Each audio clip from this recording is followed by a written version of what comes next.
Hi, Zizaran here with another video, and today I'm going to talk about the Diablo IV developer Campfire side chat.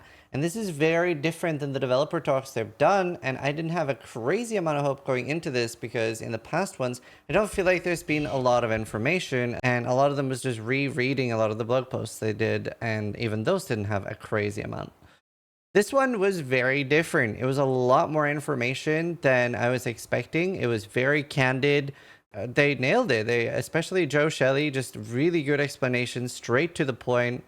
Really stood out to me. It was very like no bullshit, just like this is what we're doing, this is the problem, this is why it's a problem. And I really liked it.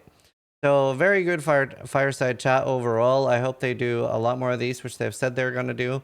And it was a bit more informal, a bit more fun. It seemed a lot less scripted and rigid than the past ones they've done of like talks to the community. So yeah, this is my favorite one by far. Let's talk a little bit about context on where people are at. We are now 15 days into Diablo IV launch, unless you're for some reason considering the 6th, the actual launch, which it really wasn't. They said they have over 350 million hours played already between the people playing, and the vast majority of the player base have not finished the campaign. A lot of people found this surprising, but I did not. There is such a large amount of casual players, and that is where Diablo 4 really shines, because you don't see a lot of the holes that no-lifers are seeing until you are at like the 100-hour mark, or at least 50. While the game has a lot of issues, it makes sense that like not everything is fixable this early. They did talk a lot about console certifications and stuff like that. Honestly, I just have no idea if that's a legit problem or not, so I'm just going to take them at their word there. But yeah, there's a lot of positives, a lot of negatives. They did mostly address all the things I wanted to hear, except they did not address a map overlay at all. That was not talked about. And while chat was completely spamming map overlay, etc., that was ignored. And also, scaling is still not really addressed. The only thing they addressed was the fact that people thought required level on an item made it was better. And they were like, no, it is in fact item power, which most people already knew, I would imagine. They did not address, for example, that the fact that if you are a level 100 character, the gear you are dropping is a required level 100. So let's talk about the positives, and there are things that are coming before or either at season 1, so you know, pretty early, and that's great. And that is Nightmare Dungeons getting a XP buff and a buff in general.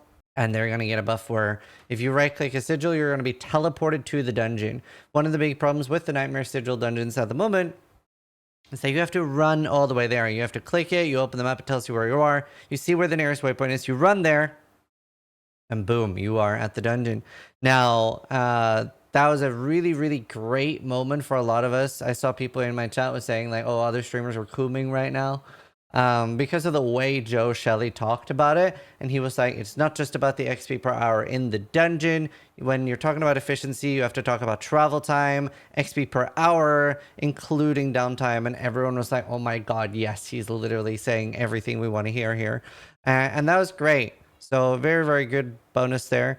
They are addressing the material storage caps where you can currently only have like 9999 rawhide and veiled crystals, etc. And a lot of people are probably thinking, well, if you have that many, why is this a problem? The problem is it's not that they disappear when you pick them up, it's that they're cluttering the ground, and there's no item filter in Diablo 4, so it's just cluttering up the ground and being really annoying. So it is actually a very bad problem, even though you obviously don't need more at that point.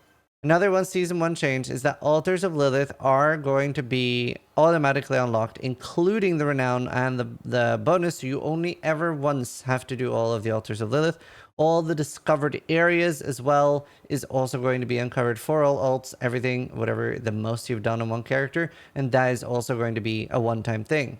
Disconnect protection has been addressed. They've said that they're very frustrated by seeing that, you know, a large portion of players are only dying to disconnects. We're not dying to our own mistakes.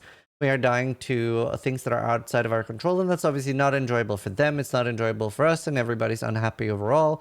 They've said that they are actually going to work on making Scroll of Escape work the way they initially said it was going to work, where if you disconnect and you have a Scroll of Escape in your consumable slots, then it will actually automatically proc it and port you to safety.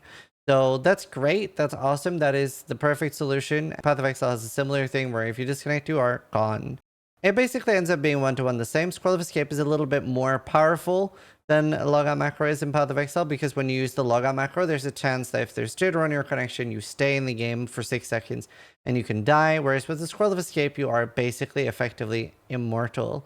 So we'll see more like, as long as there are one shots like on death effects, you will die to that, but we'll mostly die to like large fuck ups and not using a Scroll of Escape. And Scroll of Escape is pretty common as well. People have said maybe you should make it more rare.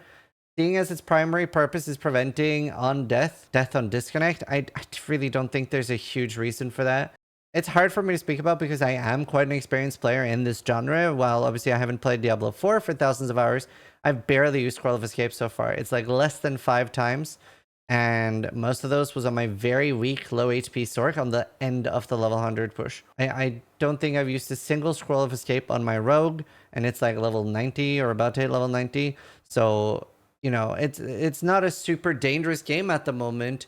So the main purpose of Scroll of Escape is when you disconnect. So I don't think rarity is the answer to go, especially punishing players that might not be as experienced. But either way, that's a whole other discussion. At least they've finally addressed it, and this should make most people happy. Resistances, we are confused by how they work, and maybe they just meant that the community is confused by how bad they are. But either way, they have acknowledged that they suck and said that they're going to be changed to be more desirable. I don't know how they're going to do this. It's actually very difficult to do. With 4 stats being the only thing on items, it might be hard to balance and how you're going to do it.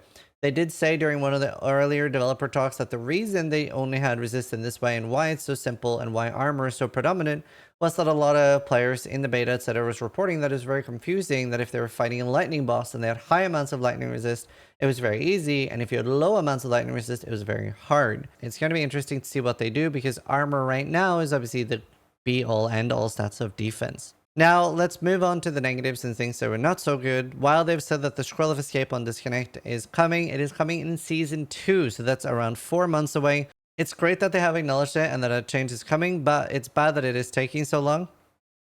I don't really fully know the ins and outs of game development, so I can't really speak on that, but obviously earlier would be better.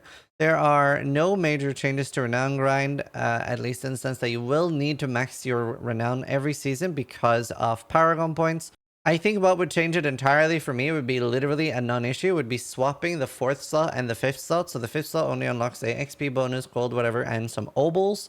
That'd be very good. The 4th one will be incredibly easy to reach now with the fact that you're always unlocking the Lilith statues and the exploration. So you just have to you have to unlock the dungeons, which you kind of want to do anyway, like the dungeon grind to get the aspects. And then you want to do a side quest here and there and some strongholds. It will go pretty fast because the Lilith statues and the exploration, especially full exploration, is a quite substantial boost to the renown. So for people like me, it'll go pretty fast, like if you already know what to do and stuff. And there probably will be routes like, here's how you min-max. At least I'm planning on making things like that. Here's how you min-max your side quests. Especially if they do swap the 4 and 5, it is now a non-issue. Gems is going to be included in a materials tab. However, this is also coming in Season 1. So for the rest of Season 0 and all of Season 1, that will be a bit of a problem. They also did not address the stash tab space. Like Nightmare Sigils and Consumables are in the same slot. And obviously Gem will like alleviate some of the stash pressure. But yeah, a lot of people on the podcast we did yesterday, like with Crip and Asmin and Woody, they were saying that they do think they are going to sell stash tab space. I don't think they're going to sell stash tab space. I think if anything, it'll be sold for gold, not real life money. I think in hope that there would be a large amount of backlash if it is sold for money, because I don't think that's right in a $70 game. Cosmetic monetization in a $70 game makes a lot more sense for longevity.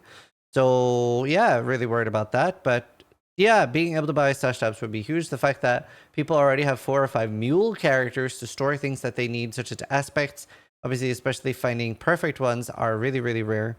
A search bar as well. They did say things like that would be coming to the game at some point, but they were very, very vague. They were just like, for features like that, of course, we're trying to improve the game over time. It will get better.